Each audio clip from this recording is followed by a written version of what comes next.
Now, when it's my turn to talk, Okay, and we are live. All right, what are we doing here today? We are doing the top 5 games nobody will play with us. And, sometimes we talk a little bit in the background about, well, what is this topic? What are we going for here? How are we going to approach this? But this one, we didn't talk about it all, right? Just that's right there in the title. Top 5 games nobody will play with us. And I would say the reason the 5 games that I went for here, the reasons for each one are sort of varied. Uh, you know, Yeah, mine too. yeah. So how about you Uh, guys? Not they're all yours? stupid. All the same reason? Yeah, my friends think they're all stupid, but they're great games. Well, I have one on Sounds here. like your friend. You need better friends. Yeah, I know. I have one on here where a similar problem. But anyway, we'll get to that, I guess. But yeah, actually, so I guess I'll just go ahead and kick us off. And I mean, my number 5 here could almost be its own category, really, because the problem is that I don't play a lot of two-player games. I don't play games with my wife, and I have 2 sons, so generally when I'm playing games, it's both of them want to play with me. So, I do play chess, right? I do get to play some two-player games, but in general, and I just don't buy two-player games, so they're not in my collection. So I will say the game that I really wish I would get to play more often, but even if I bought a copy, nobody would play it with me. I wouldn't get a chance to play it, is Raptor. So I think Raptor is an excellent two-player game. Some people don't like the theme because one team is scientists, and the scientists are trying to capture these baby dinosaurs. And so the other team is the mama dinosaur trying to get the baby dinosaurs to safety, whereas the scientists are trying to, dart them to put them under so they can experiment on them or whatever. And so some people don't like the theme of the scientists darting the little baby dinosaurs. Nobody seems to mind the theme of the dinosaur eating the scientists, but, whatever. That's fine. It's an underdog story. But I'm sure they deserved it. yeah, well, yeah, probably. But it's the game has a really fun card play in that both players simultaneously choose and play a card, and the card has an some special ability on it, and it has a number. And so the lower numbered card that is played will get to do its ability, but the higher numbered card will get to do the difference between the numbers, that many actions. So if somebody plays the 1 card for its really cool ability, but you play your 9, sure, they get to do the 1 card really cool ability, but you get 8 actions, which is a lot of actions. Actions are like, moving your dinosaurs around, or Waking your dinosaurs driving up. the Jeep or whatever. Yeah, waking your dinosaurs up. But you're moving the babies to try to get them to safety or whatever. So it's got that really cool thing. And then once you play a card, it just sits out there on the table until you play the card that lets you pull your cards back too. So the sort of decision space gets narrower, and you can see what your opponent's doing. So I really like that sort of push and pull, like, oh, I really want to play this card for the ability, but I don't want to give my opponent a ton of actions. Maybe I'll wait till they've played their higher number cards to play this thing so that it's not as painful when I play this, but then they pull their cards back, and, so you use a lot of that cool, two-player interaction. I mean, I find that a lot of games, because when they're two-player, they're, zero-sum games, so they're not quite as interesting. Like if it's an economic simulation or area control or something like that, it's more interesting with more players, right? Because your actions aren't just zero-sum, right? But in this game, that sort of push and pull with two-player works really well, and I never get to play it. I mean, I've played it at conventions, and that's about it. But so I could have lumped a bunch of two-player games in here, but Raptor is the one that I would play more often if somebody would just play it with me. Oh, Well, since you commiserated with me, Tiffany, why don't you go next? so all right.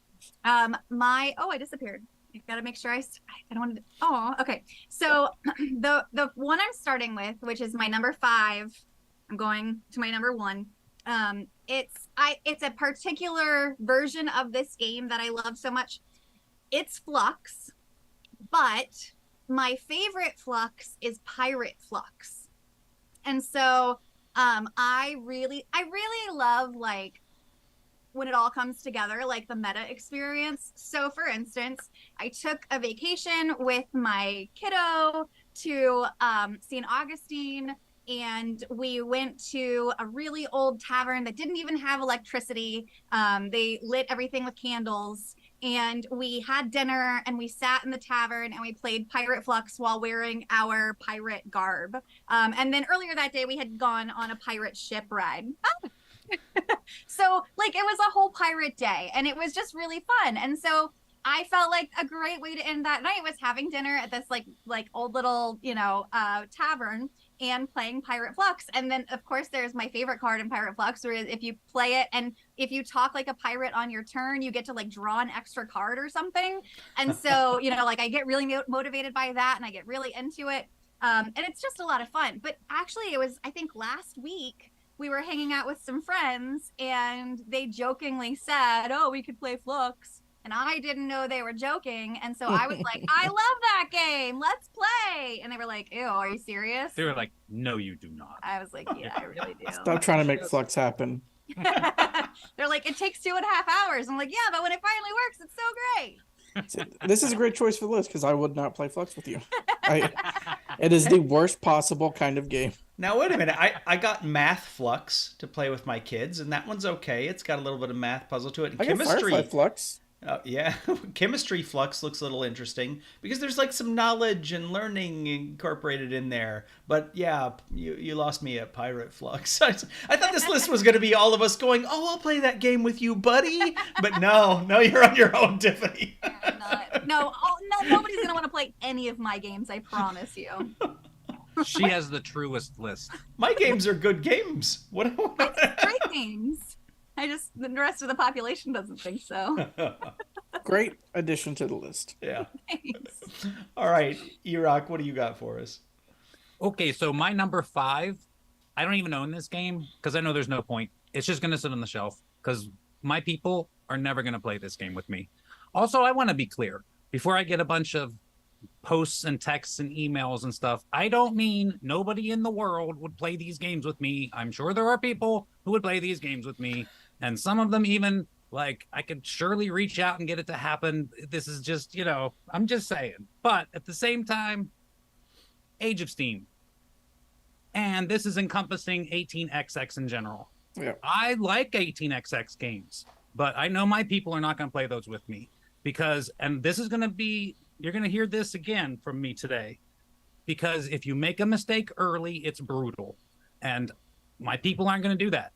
They want to, comfortably know that they're going to be able to play a game. And that's just not how this works. I like these kind of games. I like that they're brutal. I like that you might make a mistake and screw yourself over, and that's the way it goes. Well, learn my lesson. I'll do better next time. But I know my people, it's not going to happen, so I don't even own any 18XX games. But I do like to play them, and I do have like a, like a satellite group that does play that kind of stuff. So I get it every once in a while, but yeah, not here. That's funny. John has warned me off. Not the only person, but John has warned me off of Agricola because he tells me that you could just make a mistake on the first turn and you don't know it, but then pretty quickly you find out that you've lost, even though you've still got 2.5 hours of a 3-hour game left. So it sounds like that's what you're talking about. And then the person to your left says, "I'm going to go to the space to take the first player marker," and you don't get a chance to fix it for a long time. But so yeah, I like Agricola a lot. I don't think it's as brutal, but because I think it's possible that you can play Agricola most of the way through that game without realizing that you lost that game. Yeah. You can literally end up 18XX? with a negative score. You can lose points at the end of the game. Wait. But I'm saying 18XX, man, you just be out. I've done better than people who have played, even though I haven't played. Yes. By your score of 0, you have beaten players at Agricola. So I haven't played Age of Steam. I thought Age of Steam was kind of like Railways of the World, but you're saying it's like an 18XX game. Yeah, absolutely. It's kind of the one like that. I don't want to say it spawned them all. I don't know the history, but that's the main one, give or take. You know what I mean? Okay. All right. Now the 18XXers are going to jump in here and tell me about how no, that's not the main one. This is the one we love, and this is the one that was first. And I know I don't know your history. This is just my pick for this list, okay? Because I enjoy them. No, say something controversial. If you disagree with Erock, please leave a comment below. Yeah. Please like, share, and subscribe if you hate Erock. There's no such thing as bad PR. All right, John, quick, save us. So this game is one of the best games ever made, and I can't get anyone to play it with me, and there's a good reason for it, and that is because it is Battlestar Galactica. And once I'm 40 minutes into teaching this game, they just look at me and go, "Can't we play Pirate Fluxx?" Like, Yeah. like please. I like your people. Yeah. Battlestar is such an easy game, but there's just so many moving components to it, and then you finally learn the rules. You get halfway through the game and realize, oh, I screwed this up, or I'm a good guy, but I accidentally sabotaged this check because I didn't quite understand what was going on here.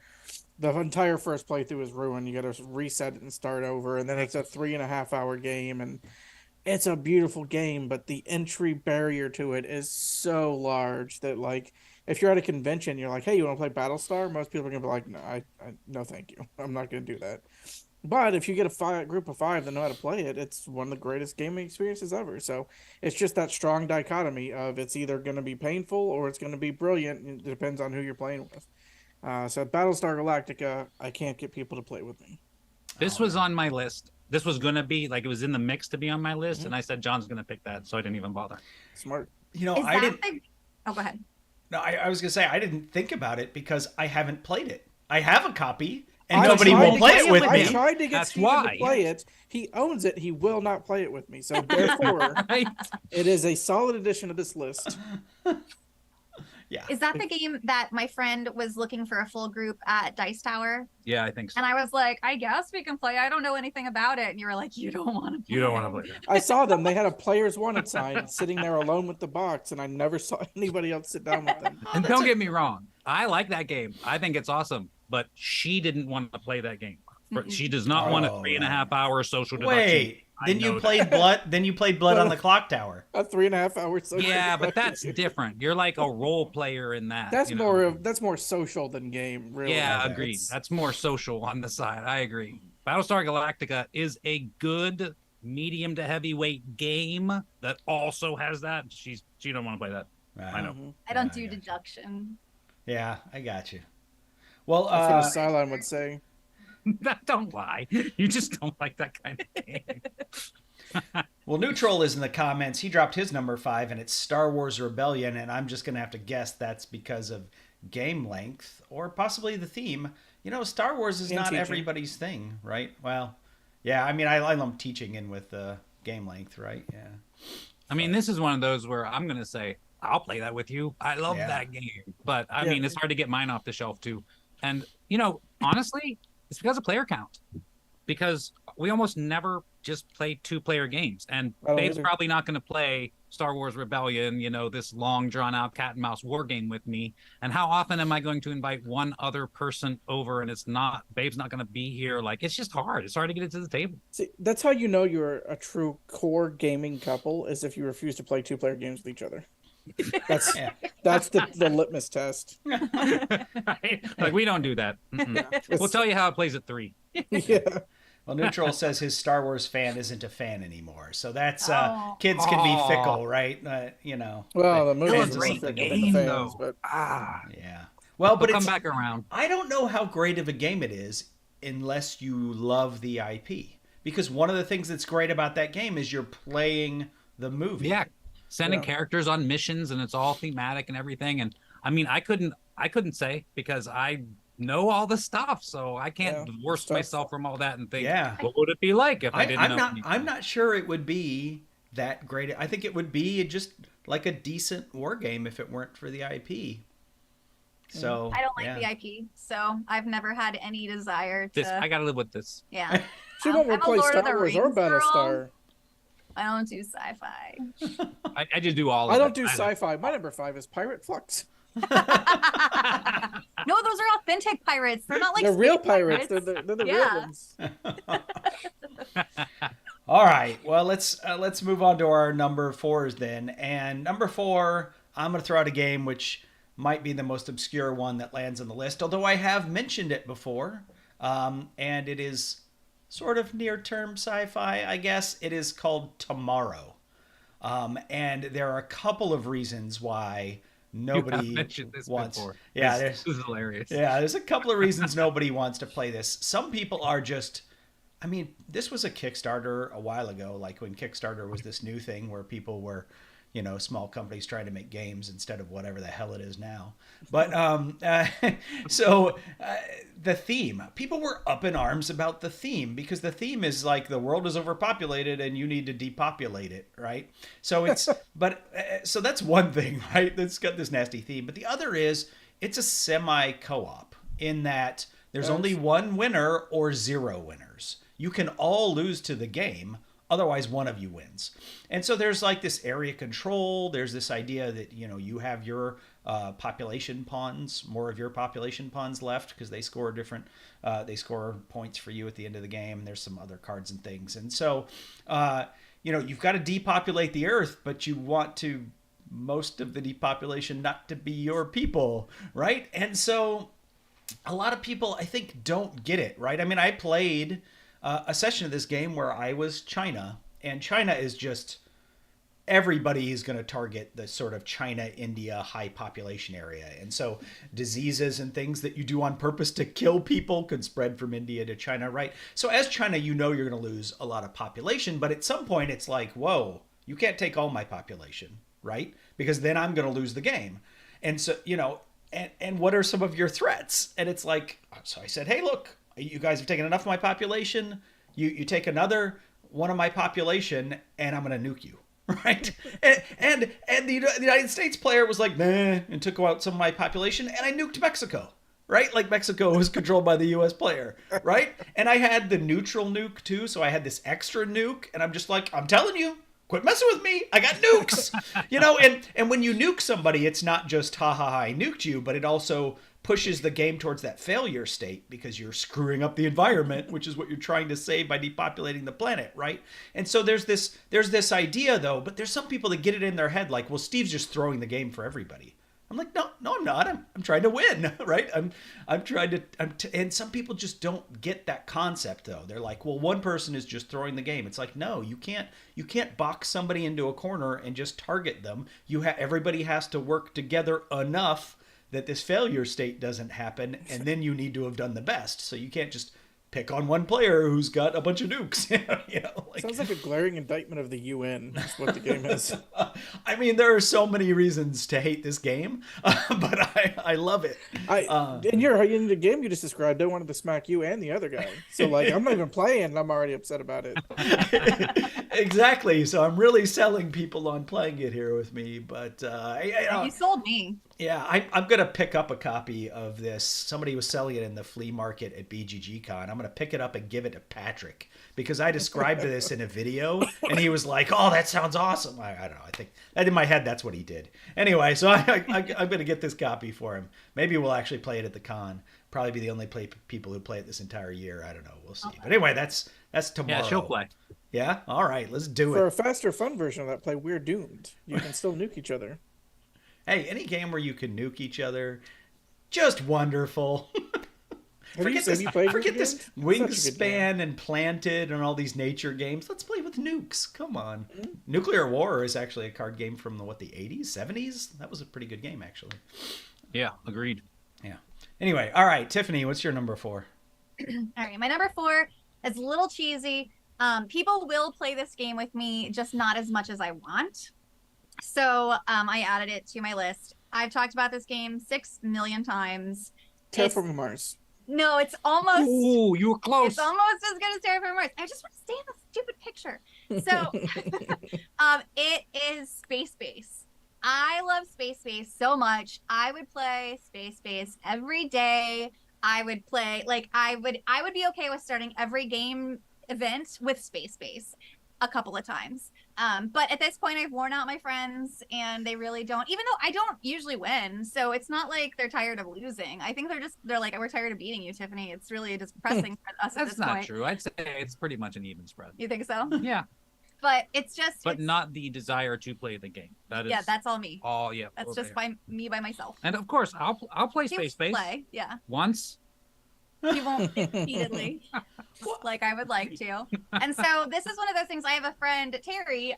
She goes on Board Game Arena, and she plays a lot of games that she loves on Board Game Arena. And so I've been tempted to just go play with randos on Board Game Arena because then at least I get to play. But I'm scared of randos, so I haven't done that yet. But that's my next step. Wow, you picked a pretty. I did not expect a pretty popular game like this to be on people's list. Like I could find people to play Space Base no time. No, the rest of this list is going to shock you then. Well, hey, Pirate Fluxx, Space Base. I mean, this is gold. This is good stuff. That's about space pirates. There's a theme. I have to say that usually, like, when he tells me what our topics are, and I'm like, oh, I can't really contribute to that. Oh, I don't really have anything to say about that. And he was like, this time it's games nobody will play with you. And I'm like, that's my whole collection. Well, just take his 6 through 10. He's always got extra. Grab his list and just say it. well, oddly enough, my next game is probably in that category of I've worn out my welcome on that game. So, but we'll get to that in a minute. Erock, what do you got? All right, for my number 4, a little common theme here because nuclear destruction is a possibility in this game as well. This game was actually a number 1 game on Board Game Geek for a very, very long time. Twilight Struggle? It is indeed Twilight Struggle. Yes. And there's also, in parentheses, a little placeholder, like just like Age of Steam was like 18XX, this is GMT. I have a pretty good collection of GMT games. This one is, of course, the best of all of them. Twilight Struggle is fantastic. For those of you, I'll give you the 30-second pitch. It's basically the Cold War, and one side's Russia and one side's the U.S. And you kind of play this global manipulation game of trying to get different countries to come over to your side against each other, playing cards to do that. There's a number of games that use this card-driven system. This is probably the best of them for sure. It's also incredibly long. It's incredibly fragile. And by fragile, I mean that it is entirely possible in this game to, on your own turn, give control over to the other person. And this happens a fair number of times in this game, where just because of the events or whatever, on your turn, now the other player gets to do something. If the other player blows up the world on your turn, you lose. So the game is incredibly fragile that way. And like the last time I played this, I lost, but I must have told the guy I was playing 6 different times, if you do that, I'm going to blow up the world and you're going to lose. You know what I'm saying? So at the end of the day, I lost the game, but, you know. You were won the backed Cold into War. a corner like Stephen was. That's right. Exactly. Exactly. It's really hard to find someone to play this. This kind of echoes the comments I had for Rebellion as well. Like, again, it's a long, complicated 2-player game, and Babe's really not into the Cold War and the posturing and all that. So it's just really, really hard to get this to the table. So, well, I did play one history game. That's with true. You one time. In fact, we have played 1960, The Making of the President. That's the one. She likes that one. I like that one. That's which the only is history basically, game I like. it's the same game. It's just not nearly as ramped up and fragile. But Twilight Struggle is not only long, like you were saying, the first game is a learning game. So really, you've got a long teach, and then a long game, and then you actually get to play the game. And then you know what's going on, right? Yeah. Exactly. So yeah, I get why people don't want to play that game, right? You can actually play it, I guess, on Steam at least, right? I have played it on Steam a number of times since the last time I've gotten it actually onto a table. Yeah, because I mean, even worst case, you can just play the computer on Steam. So yeah, that's. I mean, I played the computer on Steam, and I didn't really enjoy it, to be honest. So no, it's not the same as playing against somebody firing back at you. You know. Mm-hmm. Yeah, I agree. Just a side note to all this, I'm still flabbergasted that game was number 1 on Board Game Geek for so long, just because how fragile, long, and really it's complicated. Like there's a lot of complicated stuff going on in that game, especially just trying to figure out what to do and not blow up the world. See, I think the reason it was rated number 1, if I had to guess, is it was a crossover. GMT made this game that all the war gamers played, and then the board gamers also, got wind of it, that it was a good game and also played it, and that sort of combination drove it up because there are a lot of war gamers out there. Yes, there are a lot of grognards. I see you out there. Yeah. Yes. All right. And that's mostly the rest of my GMT collection, so I hear you. Yeah. You got a bunch of that still in shrink, do you? Some of it's still in shrink. Yeah, I have one unplayed GMT game, so yeah, I'm working on it. We'll see. All right, John, what do you got for us? At what are we still number 4? Yeah. I've mentioned this one before and the reason for it, but it's definitely high up on the list, and that is because it's an amazing game.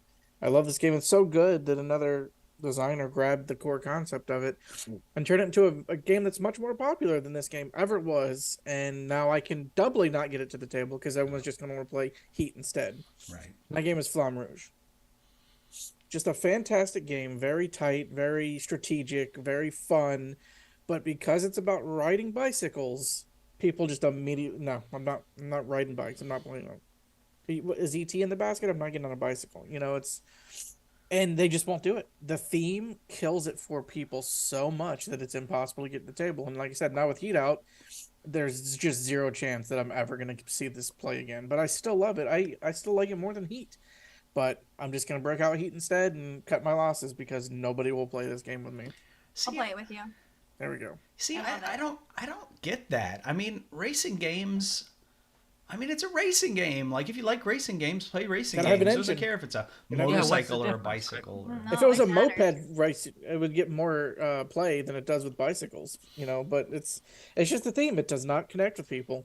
I mean, I don't watch Formula One, but just yesterday I asked my son what game he wanted to play, so we set up Formula D. And I looked it up. That was the 19th different track I've played for Formula D, right? Wow. And I don't, like I said, I don't even care about F1. I tried to watch it for a while and I found it kind of boring because there's hardly any passing, which is what's exciting in racing to me. But in the game, right, it's fun. Roll dice, it's not exactly press your luck, but gamble on what gear you're in or whatever. Like it's, so Flamme Rouge I think it's great, and I don't mind. I don't watch bicycle racing, right? I don't watch the Tour de France, but I'll still play Flamme Rouge. I think it was Lance Armstrong. I think he ruined it. Oh. Well, he made it popular before he ruined it, right? Right. All right. Well, Neutral's number 4 is Rune Wars, which I really can't say anything about. Is that like a 2-player skirmish game? What is it? Anybody? Yeah. I've heard of it, but I don't remember. Agreed. I know those words. I will tell you that the 2 words Rune Wars don't light a fire under me. So, if you asked me, do you want to play Rune Wars? I'd be like, not really. What is it? Like that name. You're gonna have to sell it. yeah, you got to sell me on it, right? Fantasy Twilight Empyrean, just too long. Okay, well, all right, yeah, I see that. Oh, okay. That's better. Horrible name, Rune Wars. Come on, man. Good synopsis, though. Yeah, and that was before all the cool names were taken by Kickstarter games. They could have named it something better, and they chose not to. All right, so let's move on to number 3. So number 3, again, is sort of a category for me. And this is just about me and my group. But these are basically somewhat deduction, but really mostly social deduction games. Like, my group does not want to play those with me anymore, right? Like, I'm a bit of a savant at those deduction and social deduction games. I can hold a lot of logic space in my head. And the worst one is, because we played it a lot when we were first getting into the hobby, is the Resistance, right? And in the Resistance, I can hold in my head, well, you did this, which means that, and then you saw this, but then you did that, and so you have to be the blah, and nobody likes that I sit there and do that at the table, right?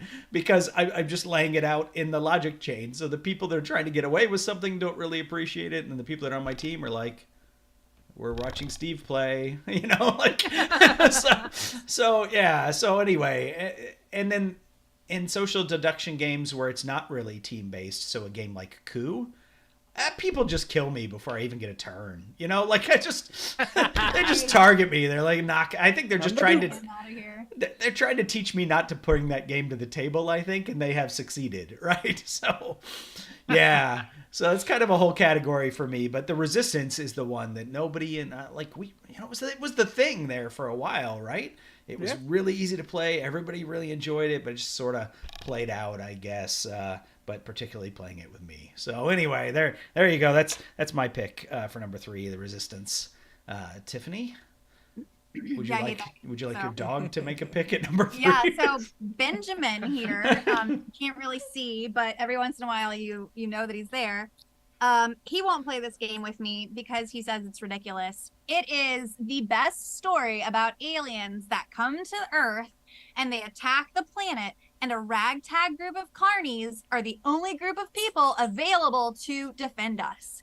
And so you, as your chosen carny, you have to use your special abilities and stuff and help defend the planet at your circus from the aliens. I'm into and it. I don't, like, if there's not a better concept for a game, I don't know. If there is, I don't know what it is. It's the best. It's called Invasion from Outer Space. It is a flying frog game. I am a huge, I think I probably kept Flying Frog in business for a long time because I will buy anything Flying Frog because I love their games so much. But people will absolutely not play this game with me because as soon as I get to like carnies, I say aliens and they're like, ooh, and then I'm like, hold on, it gets better. You're a carny. And they're like, what? And I'm like, that lost you? But that's the best part. You can be a bear on a unicycle with a tutu. What? That's amazing. Wait, but this is Flying if anybody wants Frog. to play. So do you show them the box art before you let them? No, you don't let them know. Yeah, you don't let them see the art, right? Yeah. No. Yeah. The trick is to pull it out and go, it's either this or Pirate Fluxx. And like, all right, give it a bear. I might have Munchkin buried back here somewhere too. Oh, yeah. Rather play a game of Monopoly followed by Pick Up 52. Wait, so the Flying Frog games are also long, typically? Is that right? They are pretty long. They're a couple hours. Yeah. Oh, yeah. Yeah. Flashbacks to Trailer Park Wars. Yeah. Oh, that's a good one. I would like to go watch a YouTube playthrough of that at two speed, or something. Yeah. All right. Okay. Least amount of investment possible. Yeah. Exactly. All right, Erock, what do you got? Okay, so my number 3 is one of the games I've been playing the longest in my life, and I just kind of gave up. Nobody wants to play. I don't even think it's they don't want to play with. Nobody wants to play Diplomacy. Nobody wants to play. Yeah. So what's even? I still have a copy. It's still on the shelf, just in case someday somebody wants to play Diplomacy with me, because somebody will be like, oh man, you know what, I missed Diplomacy. I'm like, oh, I'll play. Yeah, you can go and just put that in the attic. No one's. Right? But have you tried to get like a play by email? Right. Oh, I've played that way several times. There's a site online where I used to play like 5-6 games at a time and stuff, but eventually I just got burned out on that. I want to play with, with people. I know, but that's what I'm saying. Have you tried with your friends to get like a play by email going? Because I bet some of them. No, really. Have you looked in the bottom right corner of your computer, Steve, and it tells you the year down there, in case you were confused.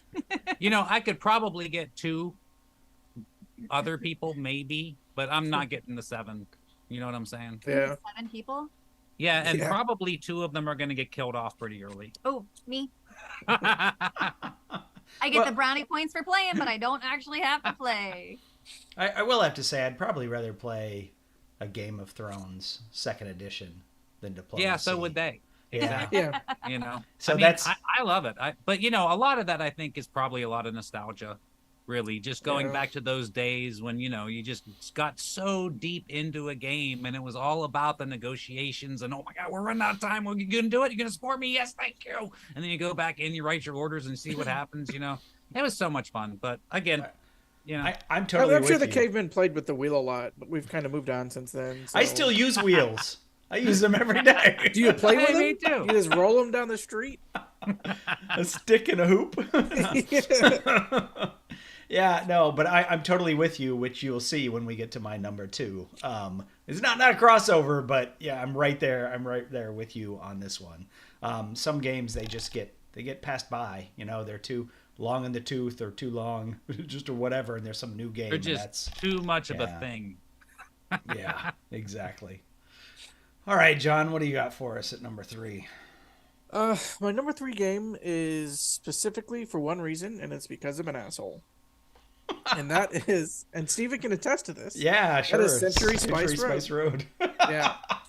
The thing I hate in Spice Road is when you buy a card and you look down and your warehouse is empty. There's tumbleweeds going by. You got nothing to your name. You're like, I guess I'll start building back up from scratch while everyone else is buying cards, and it's not a good feeling. So what I tend to like to do is build up to a card I know I can get, and as long as nobody's threatening me to get that, I know I can get it on my next turn. Somebody has to have the exact resources, or I can wait a turn, or wait another turn, or wait even a turn after that.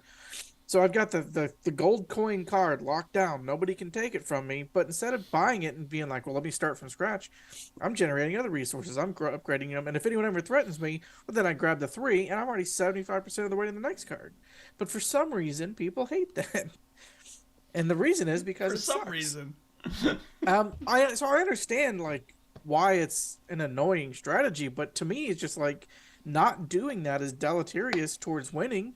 It makes sense. Like, challenge me, get the resources ready, and then when I buy that, you can buy some of that. So it's not an unbeatable strategy. It's not like some loophole, taking advantage of a poorly written rule. It's just people don't like playing against it, and they won't play Century with me, and I understand.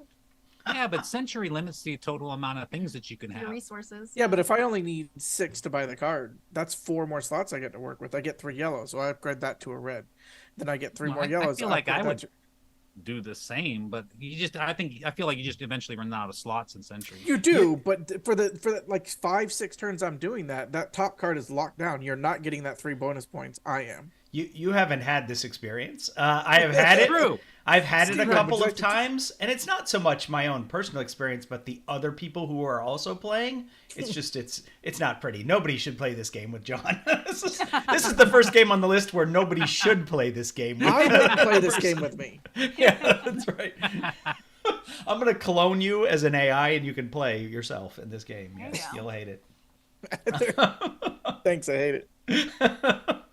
Oh, that's like every gift I ever give my wife. Thanks, I hate it. All right, so Neutral at number 3 lists Earth Reborn. I don't know it. Haven't played it. No. Never heard of it. He did agree, I didn't though. know it died.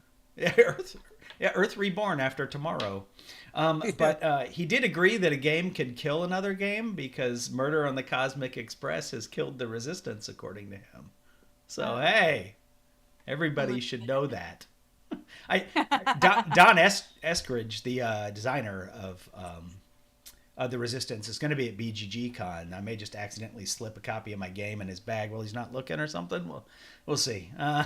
See what Neutral has been like talking to us the whole time in regular, type and everything, and he's basically screamed out he will not play Diplomacy. Yeah, I won't play Diplomacy, all caps. Yeah, I hear you, man. I like the game, but I still, like I said, would probably rather play so many other games. I have fond memories of it. I like the game, but it's just there's too many other games to play that are much better. Well, speaking of Diplomacy, I'm going to move on to my number 2 and see if this sounds familiar.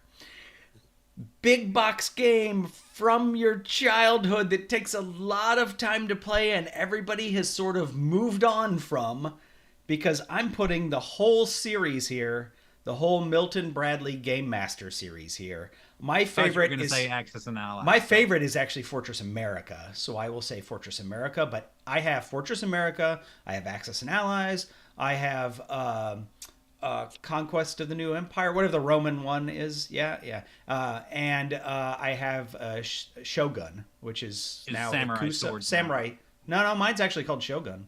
I'm saying, but they had to change that name. No, Mine was also called Shogun, but they had to change that name. It's called Ikusa now, I think, actually. I thought it was Samurai Swords. It may have been It's probably briefly, both. and then now it's Ikusa. Yeah, I don't know. But there was actually Apparently that name was also taken. There was a 5th game in the Game Master series called Broadsides and Boarding Parties, but it was like this 2-player pirate skirmish game between 2 boats. It wasn't like a big massive strategy game. So yeah, it's probably better than Pirate Fluxx, but I've never played it.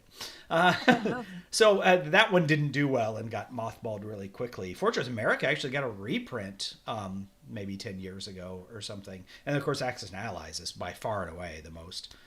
There's 8 million of them. Yes. Yeah.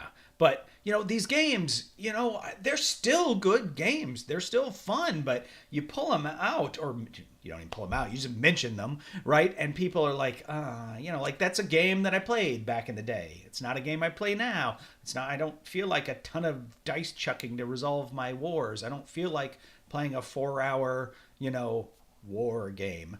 I use the war game loosely. Like Do it's not upset the grognards. Yes, exactly. and then, and like you said before, now, I mean, the guy that designed Axis and Allies in Fortress America, he's got War Room out. So that was the new shiny. So even if you could find somebody who maybe would play Axis and Allies with you, right? Or the several people you probably need to make that game fun. You can play 2 players, but still, like they would probably rather just try War Room or something else, right? If they're going to make that kind of commitment. They've just, what the other problem is with those games? By. Yeah, what? We played them when we were kids, and we probably got rules wrong, or we messed things up, or we played with people who just weren't really into it, but we were bored. I think a lot of times that's why people don't want to play those games, because they had bad experiences with them, or they played them growing up and they're just like, that game's stupid, it's not balanced at all. And it's because they played 7 rules wrong and got everything wrong, and they were just kind of chucking dice at each other kind of thing. So. I mean, those games weren't that complicated, but I mean, I remember Monopoly's not complicated, and nobody's ever played it by the rules. Well, that's true. I do remember doing things that were sort of questionable on the edge, right? Like move an aircraft carrier into battle and then move your fighter 4 squares to participate in that naval battle, and then say, well, can one of the planes that was on the aircraft carrier leave to fly back and this one lands on it? Like there are these edge cases not addressed in the rules. Like, am I doing that right? I don't know. And that was always a big deal because, you always start the game off with Pearl Harbor, right? That leads to the dreaded house rule too, of just like, we don't know how this is supposed to work. We're going to do it this way. Yeah. And certain things feel unbalanced. I mean, if you do research tech and get those 6 bombers right off the bat, then that's so OP. Yeah.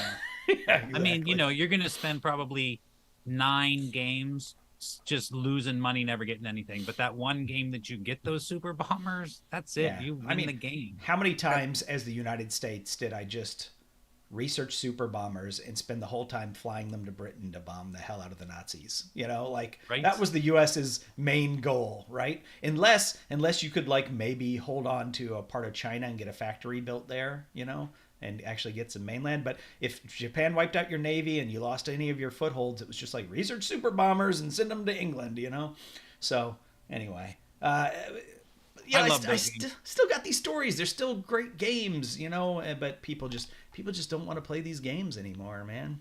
I gave mine away years ago. I'm keeping them. I never know when my kids maybe just one day will wake up and be like, I want to try that kind of game, and we'll try it once, and then I'll have to give it away. Yeah, but whatever. All right, Tiffany, what do you got for your number 2? All right.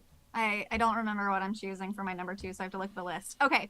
So this was actually my very favorite game of all time for a long time.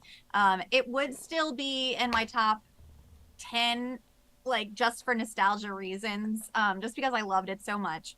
But it's another Flying Frog game. It's called A Touch of Evil. Oh, yeah. And so in A Touch of Evil, you are a group of people that are trying to go around town, look for items, gear yourself up, get ready to attack the big bad that's trying to take over the town, and that's turning people. And so you have to figure out who's been turned and who hasn't. It's kind of a little Cthulhu-ish. And I love it. It was one of the first board games that I got into that I really felt was my niche, because I had been playing a lot of games that my ex-husband was interested in, and I was interested in them too. But when we found this one, I was like, ooh, spooky old town. I'm a teacher. I'm going into this building and I'm looking for books. And the more books I get, the stronger I am. I really felt represented in this game. And so it was so much fun. But it's another one. It's Flying Frog. It's silly. It's too long for what people want to invest in this type of game. So I don't really get people that want to play it with me, especially not with the expansion when you add the second board and you're like, look, we have twice the locations now. And they're like, oh my God. So yeah. There's also no carnies, and that was a downfall. Yeah. Just to come to her defense a bit, we have played this. I think maybe Flying Frog is just off-putting. Their artwork is not awesome, but it's basically Arkham Horror. Yeah. Yeah. That's what I was Really, thinking at when the you end were of the- talking about it. Yeah, I mean, it is. Like, we played it right after we played Arkham Horror, the card game. And I was like, this is the same game. Like, you're going to different places, arming yourself up, getting clues to eventually fight the bad. It's the same thing. It's just bad name, Flying Frog. You know, I mean, when it comes down to it, I like Arkham Horror better. But there's nothing wrong with the game, you know? I love that. I don't know. You really have to talk me into a Flying Frog game. Just describing it, and then the art, and then Neutral. Yeah, here their says, art is so bad. Yeah, It's so terrible. It's like cheesy, like It's photographs. like wedding It's pictures. cheesy like, photographs, that's the right? quality. Yeah. Like when you get into the booth at the wedding, and you're like, "Oh, I'm gonna put the witch hat on." Like that's what the witch looks like.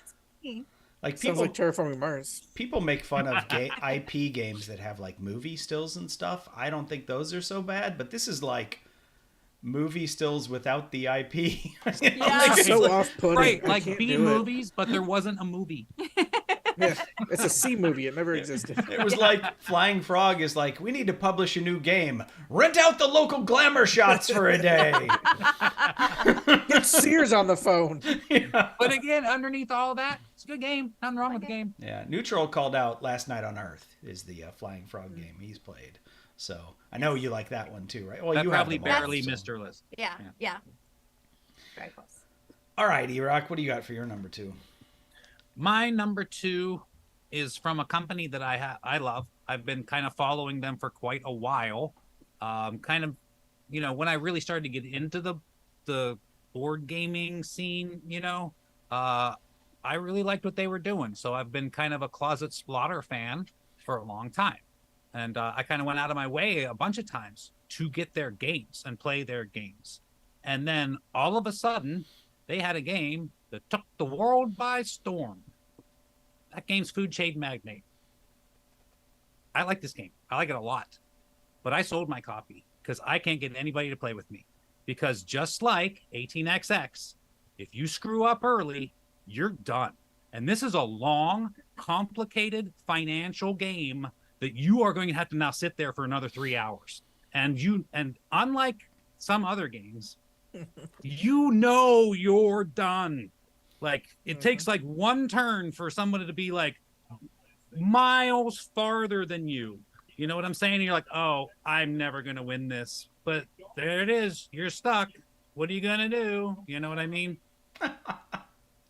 Well, you know, lucky for you, you're in North America, and they have a new, slightly prettier edition of Food Chain Magnate on GameFound right now. I want it so much, but why? It's just gonna sit on the shelf because nobody wants to. When play has that ever stopped you from buying something? Well, it should stop me. When he needed the shelf space for War of the Ring. Exactly. Yeah, I've been following the campaign. Yeah, It's super pretty. I'm like, oh, I want it so bad, but I know at the end of the day, my friends are gonna be like, I'm not playing that. Yeah, I've seen reviews, I've seen gameplay. I mean, this is one of those games that I would like to play, but the opportunity cost, just that I could play 3 other games at a con. You know, like I'm not gonna buy this game, but you know, so the only other time I'm gonna play this is like a con. Yeah, I could get 3 other games played at that time. Now, I mean, if you lived, you know, 15 minutes away from me and we're like, we're getting together Saturday to play Food Chain Magnate, I would be in, right? I'd be like, okay, you know, I'll make sure, you know, I could be there for something like that. But yeah, those long games. It's a lifestyle tough. game. Yeah.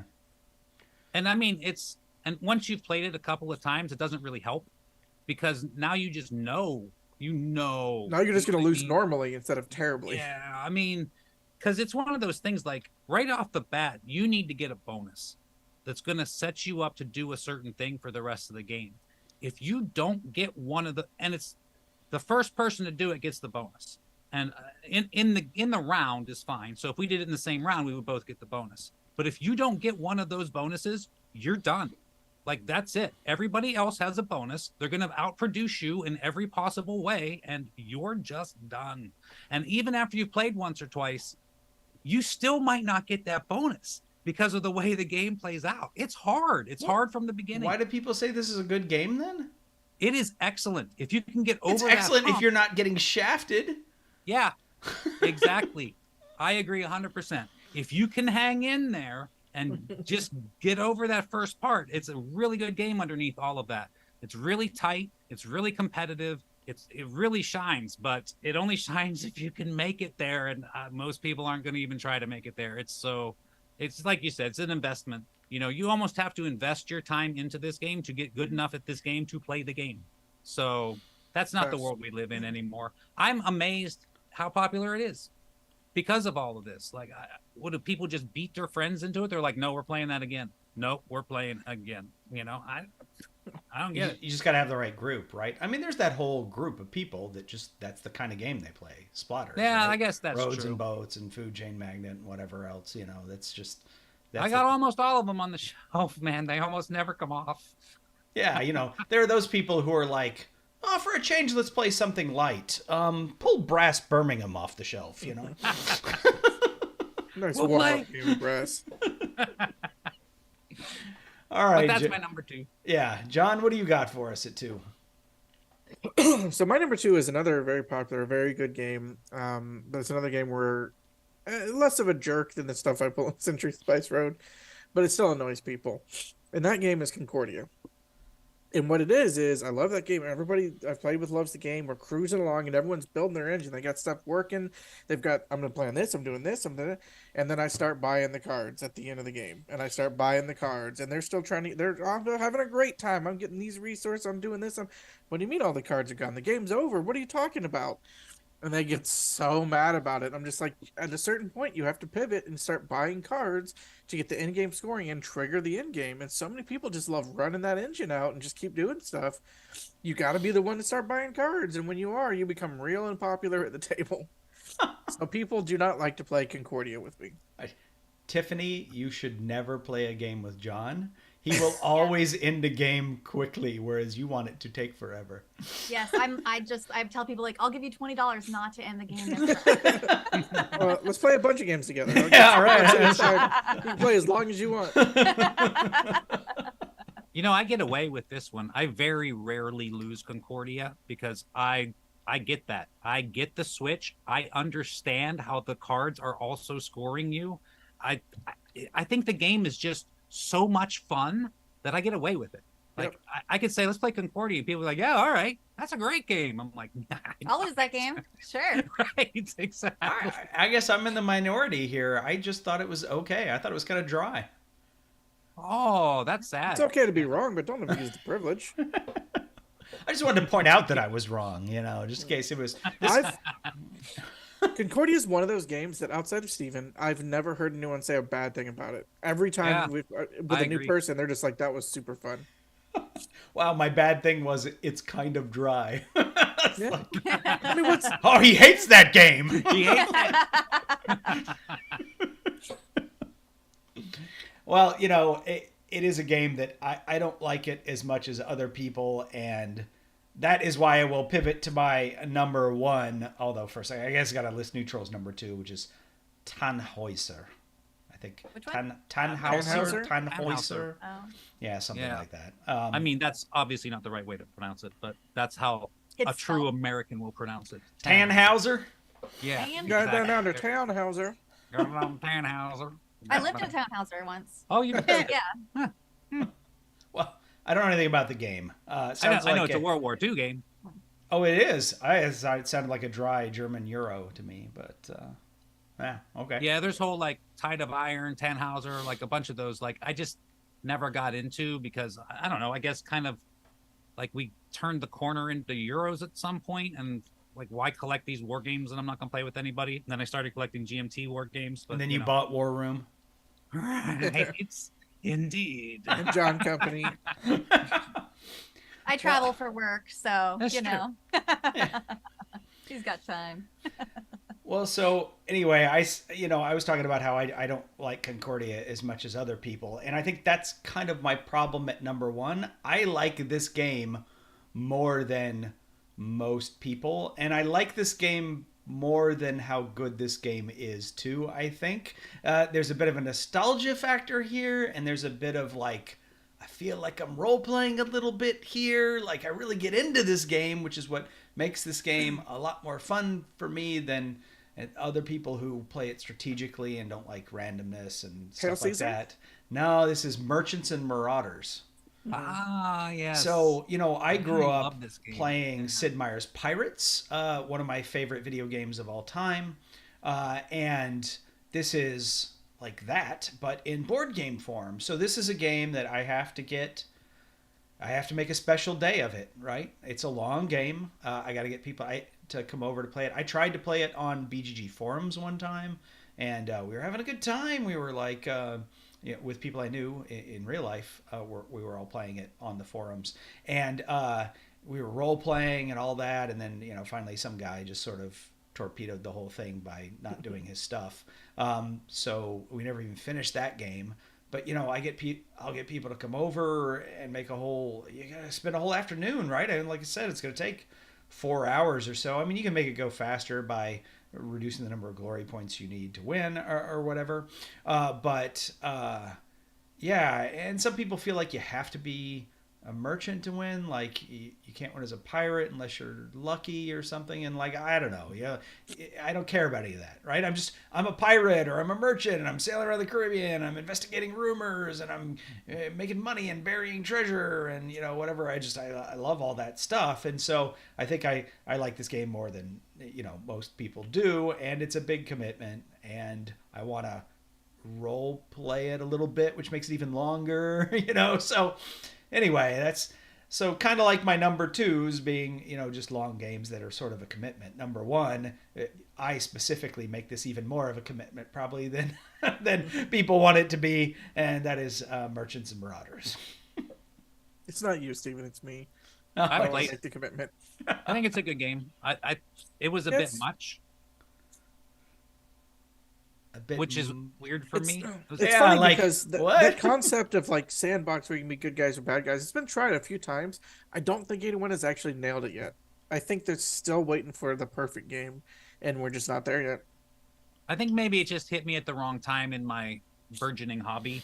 I remember it being like at the same time as Mage Knight, and I'm like, it's like I just happened upon like the two most complicated things going on in the world at the time. I was like, I can't even handle this. I don't want it anymore, kind of a thing.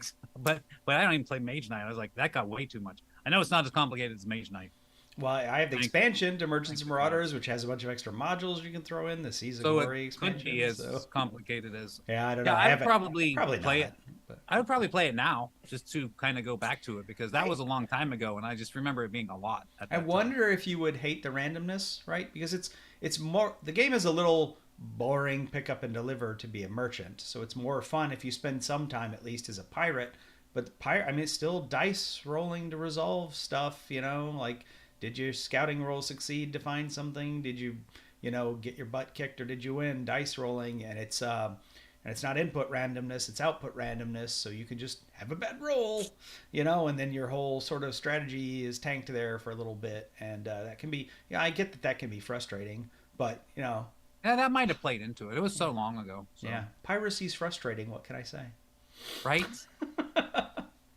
All right, Tiffany, what is your number one? All right. This is a really good game, and you guys can laugh, and you can poke fun, and you can point all you want. But I this can't is wait. a legitimately good game that I've played with my friends before I really got into the hobby, and now that I'm in the hobby, my friends Uno. are like, "We are not playing that game." Dose. It is Quelf. Oh man. I love Quelf so much. It's so silly and it's so random, and it's just like people do stupid things. If anybody gets within 3 feet of you, you have to bark like a dog the whole time. Like, it's just stupid and ridiculous and funny. And I love to have a game night where I just have friends come over and we play just stupid shit and Point of order. have fun. Golf is not a board game. I'm calling It's it an out. activity. It is not a board game. It's an activity. It is a drinking game. It is fun, but it is not a board game, and it doesn't belong on the shelf next to real board games. Keep it under the bathroom sink in the guest room. Break it out when people are over. Top Dave five. has agreed. He's agreed to let me keep my really stupid games in the game room. They're just not allowed to be near any of the real games. Oh, nice. You gotta quarantine him. He doesn't want to rub it off on his real game. If that thing touches War of the Rings, so help me. Stay tuned for our companion list. Top 5 games nobody will play with us unless they're drunk. Ooh. Spice Road, number 5. Down this same road, maybe a year or two ago, a buddy of ours got a game. He was like, "Oh, I want to play this game with you guys." I read about it. It was so much fun. It's Mountains of Madness. I don't know if you've played Mountains of Madness, but it is the board game version of Quelf. Yep. Yeah. I loved it. I did not. I was like, this is dumb. This is so stupid. This is so stupid. I can't breathe. I'm Somebody going crazy. talking to me is like, Eric wouldn't do that. Eric thinks this is the right thing to do. Why do you keep saying your own name? Eric doesn't know what you're talking about. I think that's the game that has the card where you get those madness cards or whatever that tell you you've got to do some dumb thing. Well, everybody's strategizing, and you just have to constantly interject. Well, wait a minute. What if we all... Yes. There's never a finish to that. You just have to constantly interrupt. Oh, but did you think about... Yes, and you have 4 or 5 people doing all this weird stuff constantly while you're trying to play this game. So much fun. That would make a great live stream, though. If you're 3 beers in, it's a great game. Yeah, 3 beers and a live stream. Let's go! We're going back to the old days. Yeah. Wait. I want to go back to the old days before people put my behavior on social media. Yeah. All right, cool. Good stuff. Well, what was your number 1, though? That was my number Cool. 1. No, Well, Erock. oh, Erock. Me? Yeah. All right, so my number 1, only Babe will play with me, really, because I have minimum of 400 plays, if not well over 500 plays of Race for the Galaxy, and they're just not going to play with me. It's not, no, we're not playing that with you. You're just going to kill us. Like, yeah. And it doesn't help that the symbology is so hard. It's not like I can say, no, it's really easy. It's really easy for me because I've played 500 times, but it's not really easy for someone who has played it once or hasn't played at all. It's very, very hard to teach and to understand with all of that going on. And I'm going to kill you. And everybody knows that. So I don't even have a chance. Like I said, Babe will play with me. She loves beating her head up against a wall. And she wins sometimes. I will play 15 times, and by the 15th time, I finally win, and I'm like, yes, I got it. All right, we're not playing anymore tonight because I finally got my win. So. But nobody else wants to play 14 times before they get a win. So. No. I love that game so much, and I know it very well, and it's very easy for me to understand. But you break out the wrong expansion, and even I'm like, what the hell does that symbol mean? Yeah, absolutely. What is that? I think I've played 500 times. 498 of them have been the base game. Yeah, so. You've got to play base game. There's like one expansion. Don't play the one where you can steal worlds. There's terrible. Even worse, there was the base game, and then there were like 2 forks of expansions where you could play these together, but not these with those. And, I don't have that problem because I just bought the ones along some arc that gave me more players or something, right? Yep. Yeah, that makes sense, right? So I can just pull mine out and play, and it's not that bad. But yeah, it could get complicated. Even big fans of the game won't play the one where you can attack each other and steal planets. Like, you just don't do it. It's garbage. It's just garbage. It's a race. It's not a war. Yeah. It's a race where you poke a stick in somebody's wheel while they're cycling. Yeah. Try doing that to a Formula One car. Oh, bicycle, though. Flamme Rouge. Sorry, I'm doing a pod race thing. Yeah, I got you. No, Star. Oh, cool. At least you got it. Star Wars isn't allowed. Yeah. The Bulba. That's Darth Vader he's messing with. Okay. Oh, spoiler! All right, John. What's your number 1? My number 1 game is a unique one, and it's the fact that I think every core gamer, every hobby gamer has 1 or 2 games that just click for them. And it's a game that when they play it, they're going to beat you. It's their game. It feels like they designed it. They know it so well. They just inherently get the strategy, and they're going to destroy you in it. And that's true. I think every core gamer has one of those games. My game is Merlin. It's a very fun game. And when I'm teaching it to people, I say, look, this is the most important part. I'm going to do this. I'm going to do this. And then I'm going to swing over and do this. This is my strategy. Here's what I'm going to do to win the game. And they go, okay. And then I destroy them doing exactly what I told them I was going to do in that game. And it's just to the point I beat people so badly at it. They're just like, I'm not playing with you anymore. And they won't do it. So I've literally stopped trying to get Merlin off the shelf because it's my game. It's a game that I just inherently get and love the math of just like this.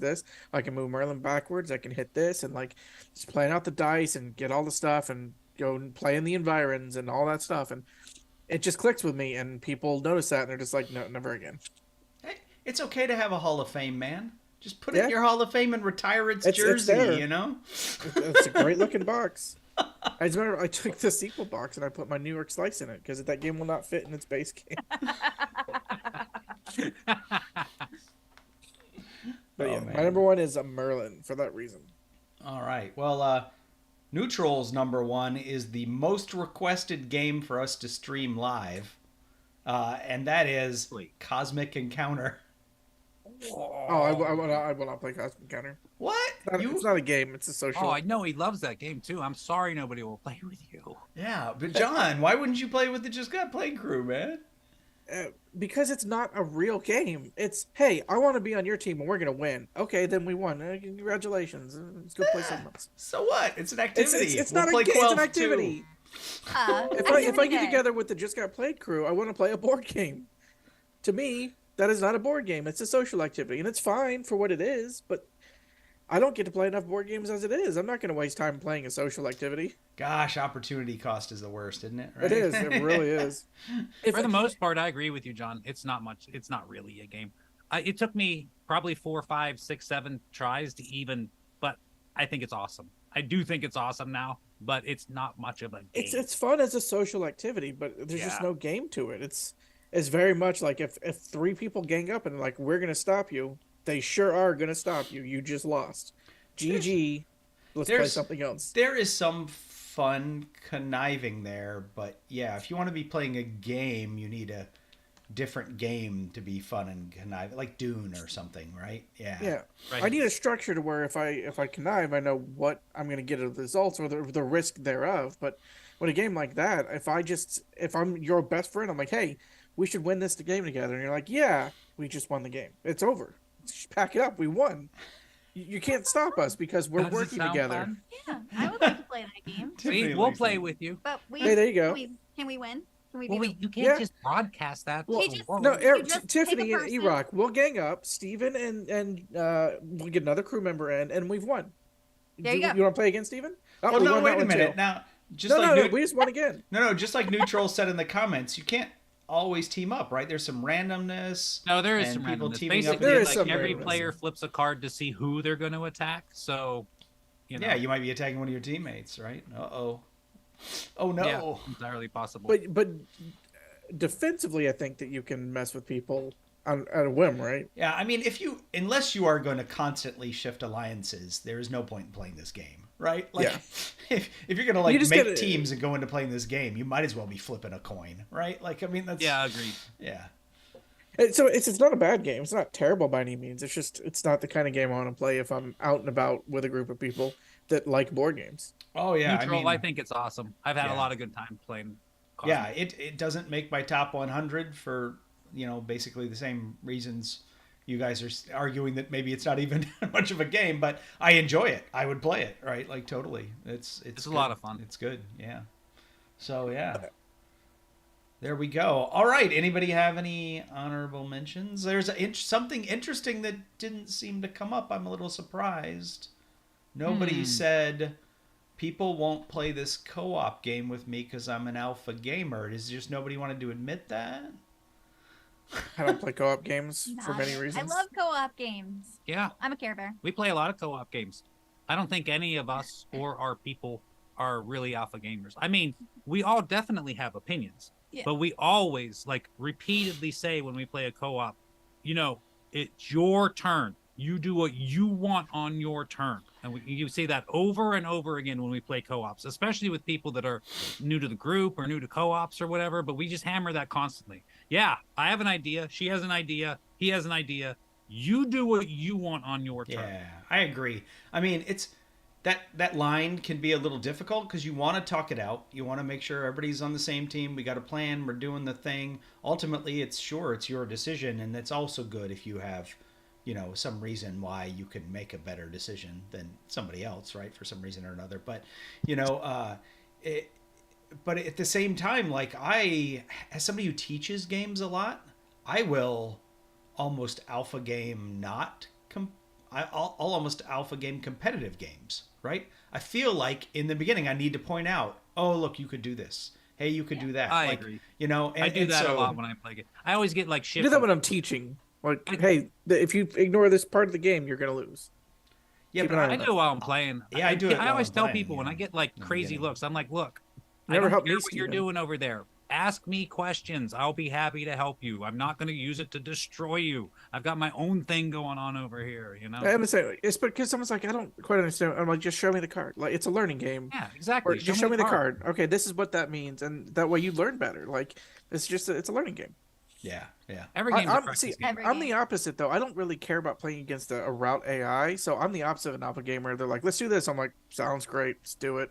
I don't give a I'm crap. like, whatever. Just whatever. He's the Zeta gamer. Yeah. Whatever. I mean, there are a lot of co-op games Don't that talk. aren't against an AI, right? I mean, where you're playing against the game.